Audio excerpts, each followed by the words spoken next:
অনিমন্ত্রিত প্রেম নদী লিখেছেন জিন্না চৌধুরী হাবিবা। পর্ব সংখ্যা 14। গোসল দিয়ে জামা কাপড় কাচতে গিয়েই মায়ের কথা মনে পড়ে গেল। তার পরীক্ষা চলছে। আগে পরীক্ষা এলেই মা বলতেন, তোর কাজ করতে হবে না, পড়ায় মন দে। পড়ার ফাঁকে ফাঁকে মুখে খাবার তুলে দিতেন। রান্নাঘর থেকে হাঁক ছেড়ে বলতেন, গোসল দিয়ে জামা কাপড় রেখে দে, আমি ধুয়ে রাখবো, তুই পড়তে বস। মায়ের কথা ভাবতে ভাবতেই দু চোখ ফেটে অস্ত্র পড়ল। জামা কাপড় ধুয়ে চোখে মুখে পানি দিয়ে বেরিয়ে এলো। কলিং বেলের শব্দ শুনে তরি দৌড়ে গিয়ে দেখলো বাবা দরজা খুলে দিয়েছে। তিয়াসের বাবা আর মা হাসি মুখে ভেতরে ঢুকলেন। হাতে ফলমূলের অভাব নেই, সাথে মিষ্টির প্যাকেট। সোফায় বসতে দেওয়া হলো ওনাদের। চাচি তরিকে টেনে কাছে বসালেন। মুখে হাত দিয়ে আফসোস করলেন, মেয়েটা শুকিয়ে কেমন কাঠ হয়ে গেছে, এবার মেয়েকে আমার কাছে নিয়ে যাব। তরির ভেতর বয় ঢুকলো, বরকে গেল সে। তিয়াসের বাবা গলা ছেড়ে বললেন, রুবিনার মৃত্যুর কারণে বিয়ের তারিখ পিছিয়ে গেল, এখন তো আর সমস্যা নেই, কাল না হয় বিয়েটা হয়ে গেল। তরি আমাদের বাসায় আসা যাওয়া করবে, পরে তিয়াস আসলে অনুষ্ঠান হবে। তরির বাবার চেহারা তমতমে। তরি চেয়াল কঠিন করে নিল। সে আজ চুপ থাকবে না। নিটু বাসায় ছিল। সবার আলাপ আলোচনার মাঝখানেই তার উপস্থিতি ঘটল। তাচ্ছিল্য হেসে বিদ্রুপ করে বলল, যারা আমাদের দুঃসময়ে পাশে থাকেনি তাদের কাছে আমরা বোন নিরাপদে থাকবে। আমি কিছুতেই এই বিয়ে মানব না। বাবা গম্ভীর স্বরে বললেন, মিটু, বড়দের সাথে কিভাবে কথা বলতে হয় জানো না? আমি খারাপ কিছু তো বলিনি, যা সত্যি সেটাই বললাম। তরি চাচির পাশ থেকে উঠে পড়ল। অনর গলায় বলল, আমি বিয়ে করব না বাবা। তিয়াস ভাইয়াকে ছোটো থেকেই ভাই হিসেবে জেনে এসেছি আমি। তিয়াসের মা বাবা দুজনেরই চোখ মুখ শক্ত। অপমানিত বোধ করলেন ওনারা। তিয়াসের বাবা বললেন, তিয়াস তোমার আপন ভাই নয়। তৎপর তরির বাবার উদ্দেশ্যে বললেন, তুই কিছু বলছিস না কেন? তরির বাবা দীর্ঘশ্বাস ফেলে বললেন, এই ব্যাপারে পরে কথা বলি আমরা। তিয়াসের বাবা গর্জে উঠলেন, তুই কি আমাদের এড়িয়ে যেতে চাইছিস? ছেলে মেয়ে দুটো আমাদের মুখের উপর বেয়াদবের মতো কথা বলছে, তুই কিছুই বলছিস না। মিটু অল্প বয়সী ছেলে, মেজাজ গরম হয়ে গেল তার। মাথার রগ দপদপ করে উঠল। রুক্ষ গলায় বলল, বেয়াদবকে ঘরের বউ বানানোর এত ইচ্ছে কেন আপনাদের? বড় ভাইকে সম্মান করলেও মনের মাঝে কিছু তিক্ততার সৃষ্টি হয়েছে তরির বাবার। তবুও বাবা মিটুকে ধমক দিলেন, যতই হোক সে বেয়াদবি করছে। মিটু ঘরে যা। ঘাড়তেরা মিটু দাঁড়িয়ে থেকে বলল, আমি কি ভুল বলেছি বাবা? আমাদের ভাই বোনকে বেয়াদব বলে আবার কিভাবে আমাদের বোনকে চাচ্ছে? মায়ের অসুস্থতার সময় হাসপাতালে দৌড়চাপের সময় পাশে ছিল, অথচ তারা আমাদের আপনজন, আমাদের রক্ত। তখন পাশে ছিল দূরের মানুষগুলো, যাদের সাথে আমাদের আত্মীয়তা নেই, রক্তের সম্পর্ক নেই, তবুও আপনজনের মতো মাকে নিয়ে তোমায় নিয়ে দৌড়েছে। তখন তো আমাদের নামমাত্র আপনজনরা কাজের দোহাই দিয়ে সরে পড়েছে। বাবা আবার ধমক দিলেন, মিটু তোকে যেতে বলেছি। তরির ঘরের পথে পা বাড়াতে গিয়েও আরেকবার বলে গেল, আমি কিছুতেই তিয়াস ভাইকে বিয়ে করব না। থামতে হলো তিয়াসের বাবার কথায়। তো কাকে বিয়ে করবে? ওই ছেলেকে? দুদিন পাশে ছিল বলে সে আপন হয়ে গেল, নাকি তলে তলে প্রেম চলছে? তরি ঠান্ডা গলায় বলল, আমি আপনাদের সাথে বেয়াদবি করতে চাচ্ছি না চাচা চাচি। আমি কি করছি না করছি সেটা দেখার জন্য আমার বাবা আছেন, শাসনের জন্য আমার বাবা যথেষ্ট। তরি আর থামল না, চলে গেল ঘরের ভেতর। তরির বাবা নিশ্চুপ বসে রইলেন। স্ত্রী যাওয়ার পর থেকেই কেমন চুপচাপ হয়ে যাচ্ছেন তিনি। তিয়াসের বাবা মা ওনার নত মুখের দিকে তাকিয়ে বেরিয়ে গেলেন। মিটু জোর গলায় বলল, আপনাদের ফল মিষ্টি নিয়ে যান। তিয়াসের বাবা রাগে থরথর করে কাঁপছেন। আবার ফেরত এসে সব নিয়ে বেরিয়ে যাওয়ার আগে তরির বাবার উদ্দেশ্যে বলে গেলেন, কেমন ছেলের সাথে মেয়েকে বিয়ে দিবি, আমিও একবার দেখতে চাই। এবারও কিছুই বললেন না তরির বাবা। দোকানপাট, রাস্তাঘাট, সব জায়গায় আত্মীয় স্বজনরা উঠে পড়ে লেগেছে ওনাকে বিয়ে করাতে। তিনি চাইছেন না বিয়ে করতে। কিছু মানুষের যুক্তিও ভুল নয়। তরি আপাতত সংসার সামলাবে, কিন্তু কতদিন? তাকে বিয়ে দিয়ে পরে গড়ে বিদায় দিতে হবে। তখন ছোট ছোট ছেলে মেয়ে দুটোকে কে দেখবে? যদি বিয়ে করেনও তাদের কথা ভেবে, তবে ওই নতুন নারী যদি তার ছেলে মেয়েদের কাছে টানতে না পারে, ওনার আড়ালে আবডালে যদি অরুকে অত্যাচারিত হতে হয়। মিটু না হয় সারাদিন বাইরে বাইরেই কাটালো, সে সন্ধ্যা ছাড়া বাসায় খুব কমই থাকে, অরুকে তো বাসায় থাকতে হবে। এসব ভেবেই শরীর ক্রমশ নিস্তেজ হয়ে আসছে। সোফায় শরীর হেলিয়ে চোখ বুঝে রইলেন। কোথায় হারিয়ে গেলে এই একরোকা মানুষটির তেজ, জেদ, যার দাপটে স্ত্রী সন্তান কেঁপে উঠত। মানুষ কথা বলতে 100 বার ভাবত। তরির পরীক্ষা শেষ হলো অনেক দিন পর। মায়ের মৃত্যুর 4টি মাস গড়িয়ে গেল। সংসারের ভার এখন তার কাঁধে। চাচা চাচির সাথে অদৃশ্য রেষারেষি চলছে তাদের। তরির বাবার অবস্থা দেখেই মাহমুদের কথা বলার সাহস পায় না। সে আগের তরি নেই, ধীরে ধীরে বদলেছে সব। মায়ের মৃত্যুর নরম মেয়েটাও শক্ত বানিয়ে দিয়েছে। ওরও এখনও মাকে মনে মনে লুকিয়ে লুকিয়ে কাঁদে। তরি টের পায়, সেও কাঁদে। আশেপাশের মানুষজন বাবাকে বিয়ে করার জন্য বলছে। এগুলো তরির কানে আসলো, সে নির্তর লইল। বাবা যখন বিয়ে করতে চাইবেন কিংবা বলবেন তখন সে কথা বলবে। যেখানে বাবা চুপ সেখানে তার কথা বলাটা বেমানান। মাহমুদ অনেক দিন ধরেই তরিকে দেখছে না। তরির পরীক্ষা শেষ হতে ভার্সিটিতে আসা যাওয়া বন্ধ। সংসারের বারে দুদণ্ড জিরাতার ফুরতো নেই মেয়েটার। সকাল থেকেই মাহমুদের মনটা বেকুল হয়ে উঠেছে একবার তরিকে দেখার জন্য। তাদের বাসায় যাওয়া সম্ভব নয়। তরি এখন একা থাকবে বাসায়। ওকে স্কুলে ভর্তি করানো হয়েছে। তরির ব্যস্ততা আকাশ ছুঁই। ফোন করলেও পাওয়া যাচ্ছে না মেয়েটাকে। হয়তো ফোন চেক করার সময় পাচ্ছে না। মাহমুদ সহজে মেজাজ গরম করে না বলেই হয়তো এতটা শান্ত আছে। নয়তো ফোন না ধরার অপরাধে তরির উপর ভীষণ রেগে থাকত। এখন আছে কেবল অস্থিরতা। তার বেকুল মনকে শান্ত করতেই তরির ফোন এলো। রিন কণ্ঠে কানে ঝংকার তুলল। বুকের উতাল পাতাল ঢেউ থামিয়ে দিতে এই মেয়েটি যথেষ্ট। সম্পূর্ণ অপ্রত্যাশিতভাবে, অনিমন্ত্রিতভাবে তাদের এই প্রেম। মাহমুদ ভাবেনি সেদিনের মেয়েটির প্রতি একটু একটু ভালো লাগা প্রেমের জোয়ারে বই বেশে তুলবে প্রেমের তরঙ্গ। সৃষ্টি হবে বিশাল এক নদী, তটিনীতে ভেসে যাবে সে। এখন ভয় পরিস্থিতির কারণে তাদের প্রেম নদীর না শুকিয়ে যায়। তরি হবে তার একমাত্র খেয়াতরি। এই মেয়েটাকে ছাড়ার কথা মাথাতেই আনতে পারে না মাহমুদ। এবার তরির বাবার কাছে যদি সবচেয়ে বেহায়া ছেলে হতে হয় তাও হবে মাহমুদ।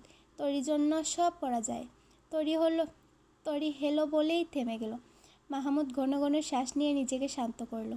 দেহে বয়ে গেল শীতল স্রোত। অন্য সব প্রেমিকদের মতো সে তার উৎকণ্ঠা ঠিকঠাক প্রকাশ করতে জানে না। মাহমুদ বেশ খানিক সময় নিয়ে অভিযোগ করলো, কোথায় ছিলে তরি? সকাল থেকে একবারও আমায় মনে পড়েনি? অপাস থেকে তরির ক্লান্ত স্বর বেশি এলো। পড়েছে, কাজ করছিলাম বলে সময় পাইনি। তুমি কেমন আমার কাছ থেকে দূরে সরে যাচ্ছ তরি? আমার ভয়ে তোমাকে নিয়ে। তুমি কখনো আমায় ছেড়ে যেও না। আমি আমার চোখে আমাদের মতো দুজোড়া মাহমুদ তরির বিচ্ছেদ দেখেছি তরি। তারাও একে অপরের ধরে রাখার জন্য আমাদের মতো লুকিয়ে বিয়ে করিয়ে নিয়েছিল। মেয়ে দুটোর সাথে একই ঘটনা ঘটেছে। বাবা মা ভয় দেখিয়ে ডিভোর্স করিয়ে নিয়েছে। তুমি কখনো এমন করো না তরি। আমি এটা মানতে পারবো না। মাহমুদের কাতর গলায় অনুরোধ ঝরে পড়ল।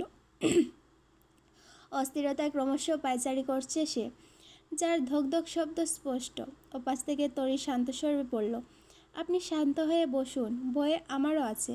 আমিও পারবো না আপনাকে ছেড়ে থাকতে। বাবার অবস্থা খুব একটা ভালো নয়। আমি ভয় পাচ্ছি এই মুহূর্তে বাবাকে জানাতে। আল্লাহ ভরসা। আমি জানি আল্লাহ ভালো কিছুই করবেন। যে বালুতে বিচ্ছেদ লেখা সেই বালু আমি চাই না তরি। তরি নিশ্চুপ। তার দিক থেকে কোনোরূপ শব্দ এলো না। বেশি এলো কেবল শ্বাস প্রশ্বাসের শব্দ। মাহমুদ ছটফটিয়ে উঠে বলল, কথা বলছো না কেন তরি? বেশ কিছুক্ষণ চুপ থাকার পর তরির জবাব এলো, আমিও আপনাকে চাই মাহমুদ, তবে বাবার বিরুদ্ধে গিয়ে নয়। ওর কথা শোনা যাচ্ছে। হয়েছে? মাহমুদ জিজ্ঞেস করল। ওরু কী করছে? হোমওয়ার্ক করছে। সেটাই দেখাচ্ছে আমায়। তরির জবাব শুনে মাহমুদ বলল, ওর কাছে ফোন দাও তো। ওরও ছোটো ছোটো বুলি আওড়ালো। কে বলছেন? মাহমুদ হাসল, বলল, আমি ওই বুড়লুক বলছি। শীঘ্রই তোমায় নিতে আসবো আমি। ওরও তেতে উঠল, অসভ্য বুড়লুক, আমি কি তোমায় বিয়ে করব? কখনো না। আমাদের বাসায় একবার এসে দেখো, টেং ভেঙে দেব। মাহমুদ হু হু করে হেসে ফেলল। বহুদিন পর আগের ওরুকে ফিরে পেল। মেয়েটা আগের তুলনায় বেশ চুপচাপ হয়ে গিয়েছে। আজ আবার আগের রূপে ফিরে তাকে কেমন হুমকি দিল। মাহমুদ গম্ভীর স্বরে বলল, আমি আজই আসবো। তোমায় কে বাঁচাবে আমি দেখব। জ্বালিয়ে দেব তোমায়।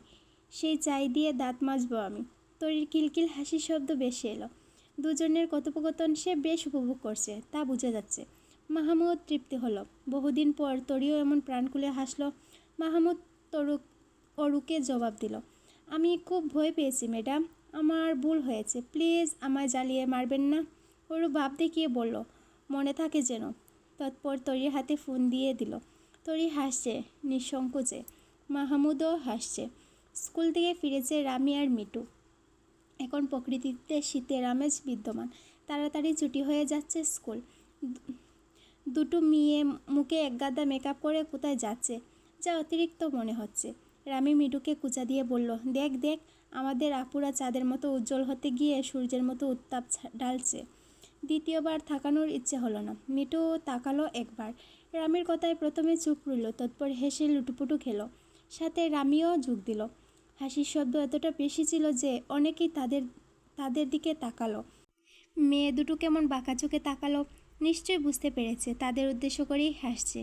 একটি মেয়ে জিজ্ঞেস করলো, আমাদের দিকে তাকিয়ে হাসছো কেন? রামি বলল, মেটাকাটা বিটেই হিটয়ে গিয়ে টিরে। রামির কথা না বুঝে ব্রু কুচকে তাকিয়ে রইল মেয়ে দুটো। মিটু রামি হাসতে হাসতে একজন অপরের গায়ে ঢলে পড়ছে।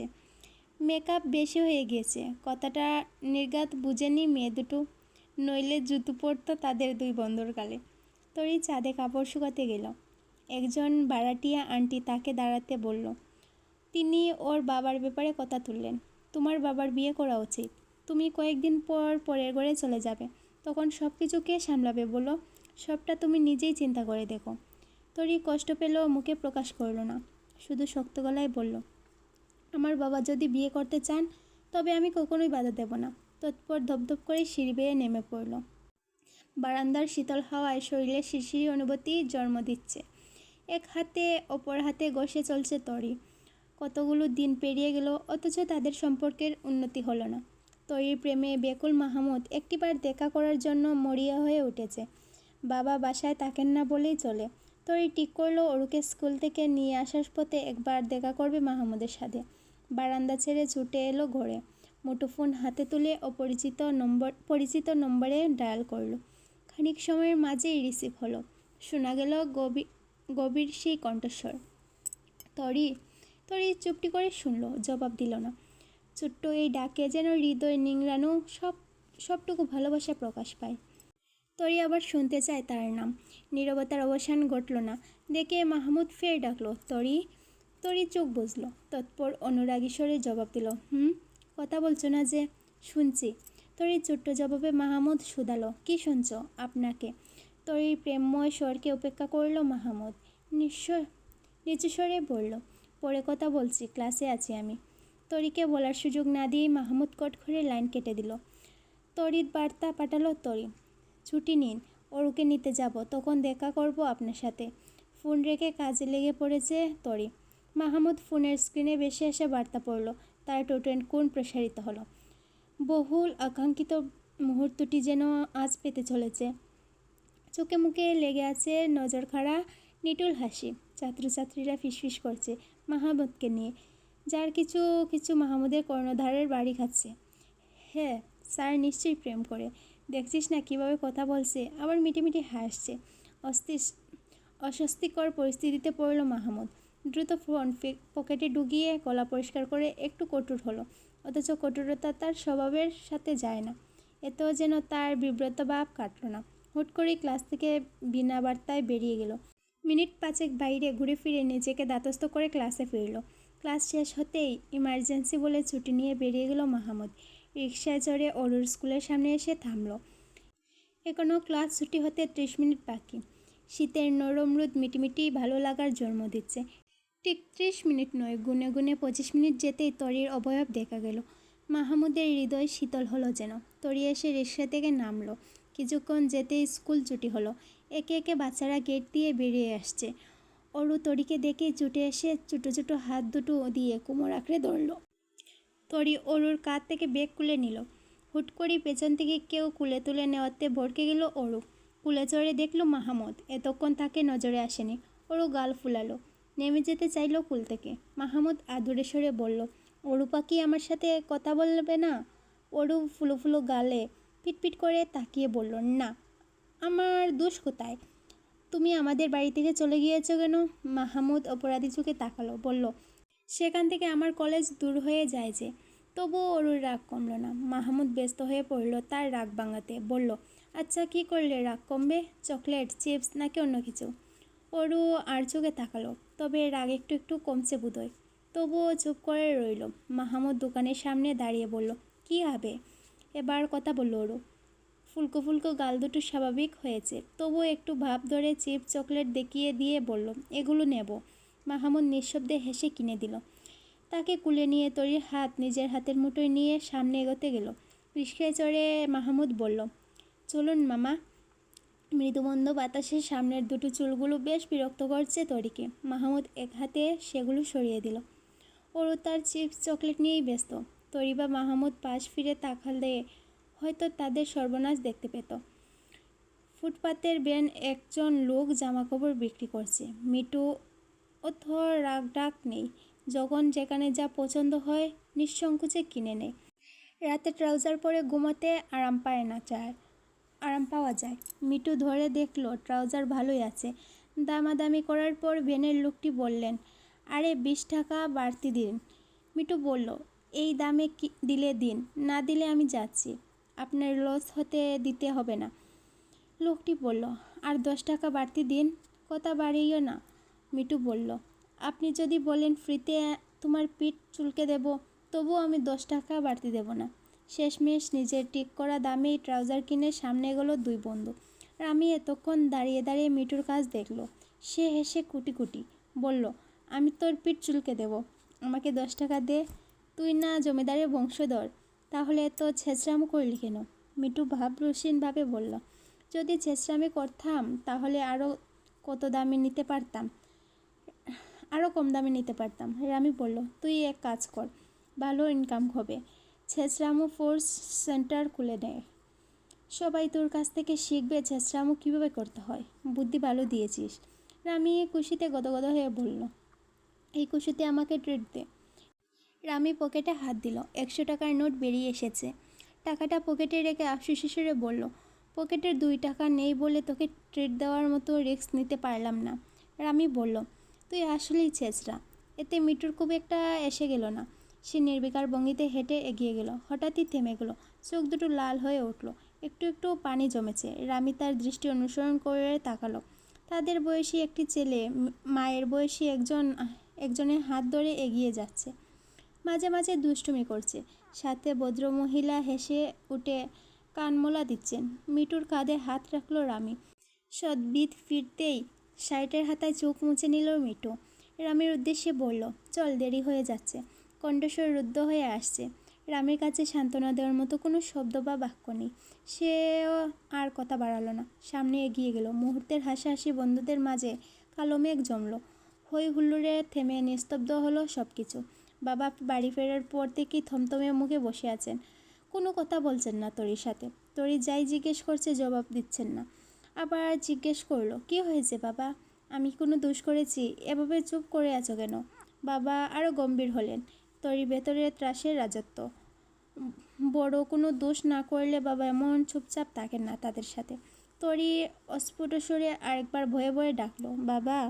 বাবা অরুকে কুলে নিয়ে জিজ্ঞেস করলেন, স্কুল ছুটির পর কোথায় গিয়েছিলে মা? অরু মাহমুদের কথা বলে দিল। তরি ডুব গেল। বাবার যা জানার তা জানা হয়ে গেল। তার মানে তিনি মিথ্যে শুনেননি। তিয়াসের বাবাই আজ কল দিয়ে ওনাকে ডেকে তরির ব্যাপারে কথা বললেন। মাহমুদের সাথে দেখা ঘটনা রংচং মিশিয়ে বাড়িয়ে বললেন। অপমানিত হলেন তরির বাবা। থমথমে ভাব নিয়ে বাড়ি ফিরলেন। মেয়েকে ছোটো থেকে যেভাবে দেখে এসেছেন তা যেন এক পলকে মিথ্যে হয়ে গেল। এবার ভয়ার্ত তরির মুখোমুখি হলেন। কঠিন স্বরে প্রশ্ন চললেন, কতদিনের সম্পর্ক? তরি মাথা নিচু করে আছে।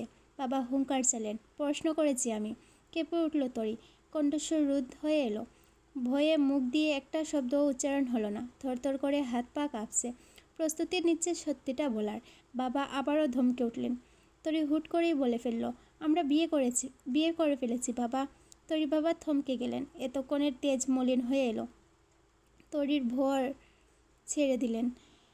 ওর কথাটুকু বিশ্বাস করতে কষ্ট হচ্ছে। শান্ত গলায় একবার জিজ্ঞেস করলেন, কবে বিয়ে করলি? তরি কাঁপা কাঁপা স্বরে জবাব দিল, যেদিন চাচা চাচি আংটি পরিয়ে গিয়েছেন সেদিন। বাবা আর কিছুই বললেন না। মেয়ের এত অধঃপতন মেনে নিতে পারলেন না। শুধু বললেন, চলে যেও তোমার ঠিকানায়। আমার অনুমতি ছাড়া যখন বিয়ে করতে পেরেছ, তখন সংসারও করতে পারো। আমি বাধা দেব না। বাবার শান্ত গলা স্পষ্ট রাগ, অভিমান খুঁজে পেল তরি। একবার ডাকলো, বাবা, পারলে আজই চলে যাও। কথাটুকু বলেই বাবা চলে গেলেন। যদি বিয়ের ব্যাপারটা সামনে না আসতো তবে মাহমুদ তরির জন্য সবটা সহজ হতো। বাবাও হয়তো মেনে নিতেন। তরির বাবার কষ্টটা হলো তাদের মতে তখনই কেন মেয়ে বিয়ে করলো। তিয়াসের বাবার কাছে ছোট হলেন তিনি। বাবার এই অভিমান না তরিকে বাবার কাছ থেকে দূরে সরিয়ে দেয়। তরির টায় দাঁড়িয়ে রইল। বাবা রাতে আর খেলেন না। সকালে তরিকে যেতেও বললেন না, কথাও বললেন না, সোজা না খেয়ে বেরিয়ে গেলেন। বাড়ির পরিবেশ থমথমে। দুদিন যাবৎ বাবা কথা বলছেন না, ঘরে খাচ্ছেন না। তরি উদাসী ভঙ্গিতে বসে রইল। যতবার বাবার সামনে গিয়ে দাঁড়ানোর চেষ্টা করে ঠিক ততবারই নিজেকে অপরাধী মনে হয়। ছোট থেকেই তো ভালোবাসা দিয়ে এই বাবা নামক মানুষটি বড় করে এসেছেন। মাথায় ছায়া হয়ে পাশে থেকেছেন। এখনও তাদের কথা ভেবে লোকজনের বিয়ে নামক উস্কানিমূলক বাক্য থেকে নিজেকে দূরে সরিয়ে রেখেছেন। সে কিনা বাবার অনুমতিবিহীন বিয়ে করে নিল মাহমুদকে। সে যেমন ভালোবাসে বাবাকে তার চেয়ে বেশি ভালোবাসে। সে কি পারত না ভয় ডর কাটিয়ে একবার বাবার সাথে কথা বলতে? হয়তো বাবা মেনে যেতেন। একটু নয়, অনেকখানি কষ্ট করতে হতো তাদের। তরি ভাবতে পারল না কিছুই। বাবা আজও না খেয়ে বেরিয়ে যাচ্ছেন। সাহস করে বাবাকে খেতে বলল তরি। তিনি উপেক্ষা করলেন, যেন কিছুই শুনতে পারেননি। এই দুঃসময়ে একমাত্র আল্লাহ ছাড়া আর কেউ সাহায্য করতে পারেন না।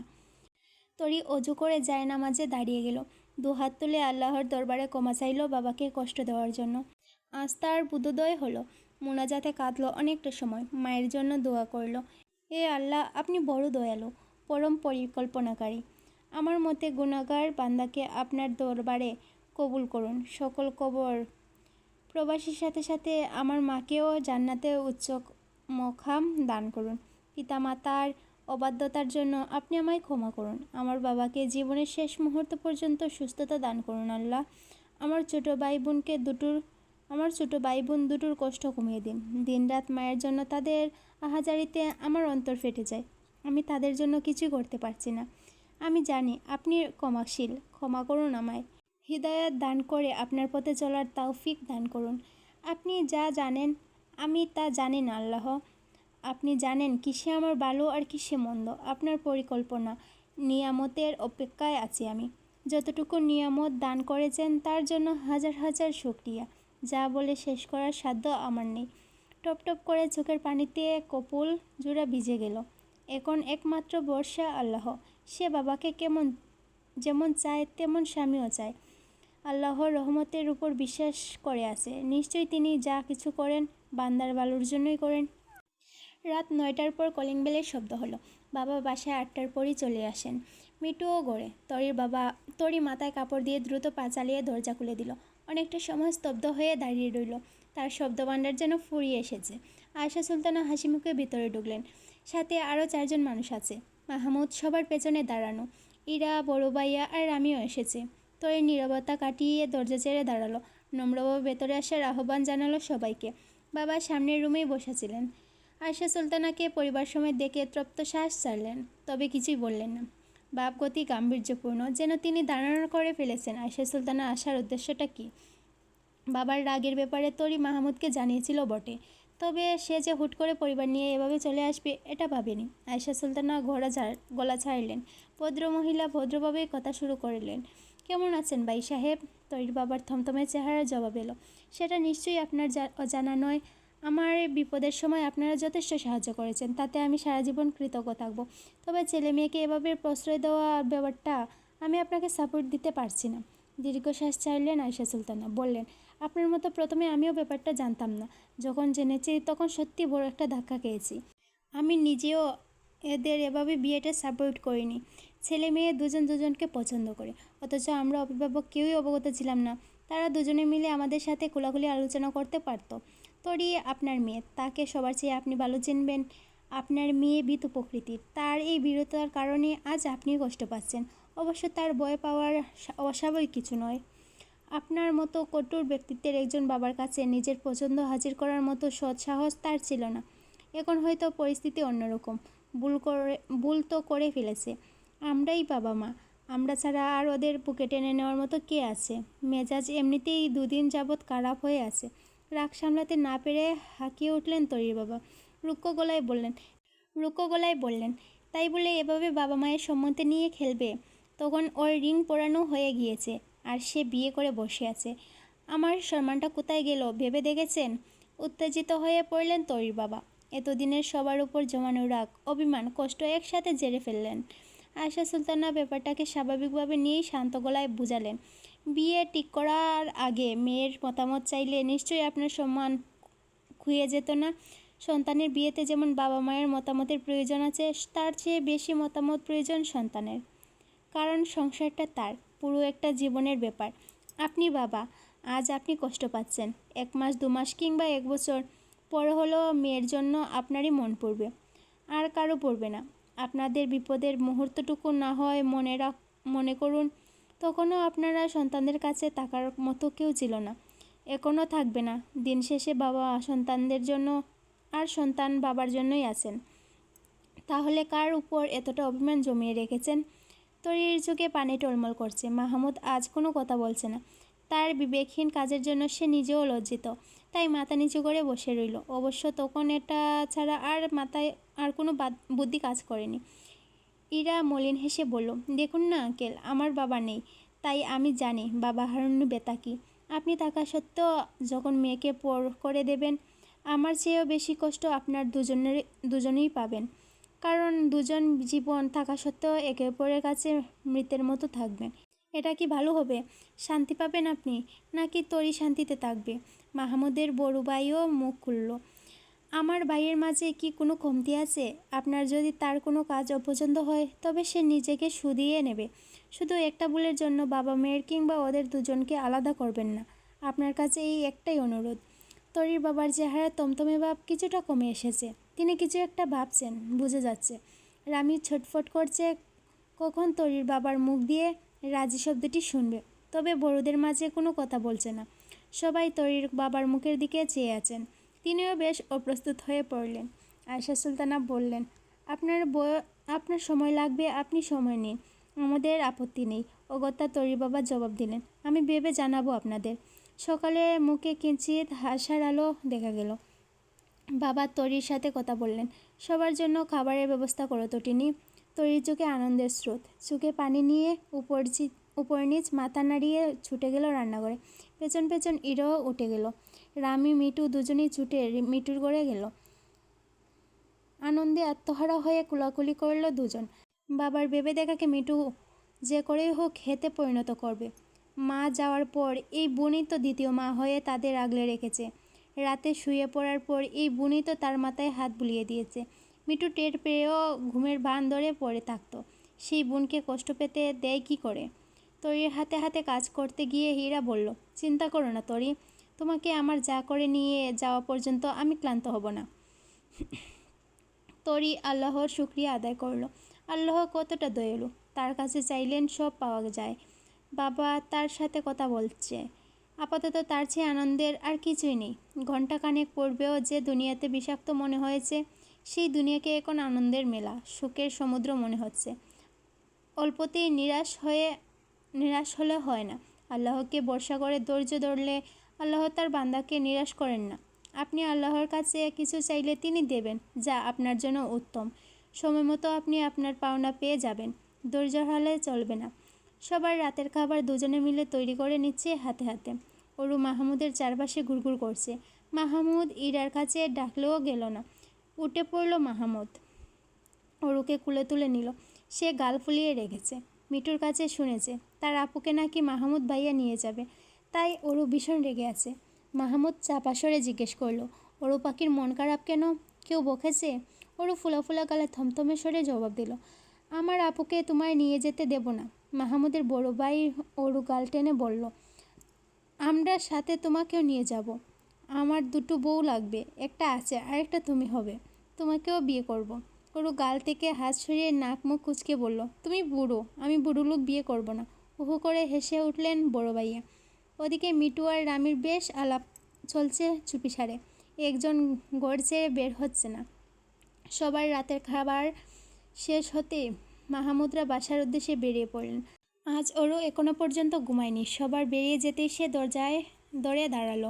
যাও, বের হও, আমার আপুকে নিতে দেব না, আমিও বড়লোক বিয়ে করব না বলে টাস করে সবার মুখের উপর দরজা বন্ধ করে দিল অরু। বাইরে দাঁড়িয়ে তিন ভাই উচ্চস্বরে হাসল। অনেক দিন পর তরির বাবা ফোন করেছেন। তরির বাবা মাহমুদ আর তরির বিয়ের ব্যাপার নিয়ে কুলাকুলি কথা বললেন। মামা বললেন, বিয়ে যেহেতু করে নিয়েছে তখন আর বাধা হয়ে লাভ কি দোলাবাই? তাছাড়া ছেলে অনেকগুলো মাস আপনার চোখের সামনে চলাফেরা করেছে, আপনারা নিশ্চয়ই তার সম্পর্কে ধারণা আছে। সবটা ঠিকঠাক হলে আমার মনে হয় না বাধা দিয়ে কোনো লাভ হবে। মেয়ে যদি সুখী হয় তখন আপনি নিজেও তৃপ্তি পাবেন। শালার সাথে কথা বলেও বেশ অনেকক্ষণ ভাবলেন তরির বাবা। পরদিন বাইরে আরও কয়েকজনের সাথে বিষয়টি আলোচনা করলেন। অনেকেই মাহমুদ তরির বিয়ের পক্ষেই মতামত দিলেন, কয়েকজন অবশ্য কুচা দিতে চাইলেন না। কিছু নিন্দাকারী টক্সিক মানুষ না থাকলে কি দুনিয়া চলে? বাইরে আলোচনা হওয়ায় তিয়াসের বাবার কান পর্যন্ত কথাটা পৌঁছালো। সব ভালোর মাঝে তিনি এক বিশ্রী কাহিনী রটানোর চেষ্টায় নামলেন। আশেপাশের অনেকেই তরির বাবার সঙ্গে মাহমুদের মায়ের বিয়ের ব্যাপারে কথা তুলতে উস্কে দিলেন। ব্যাপারটা কানে আসতেই লজ্জায় ঠেকা গেল না। তরির বাবা আগের মতোই গম্ভীর হয়ে গেলেন।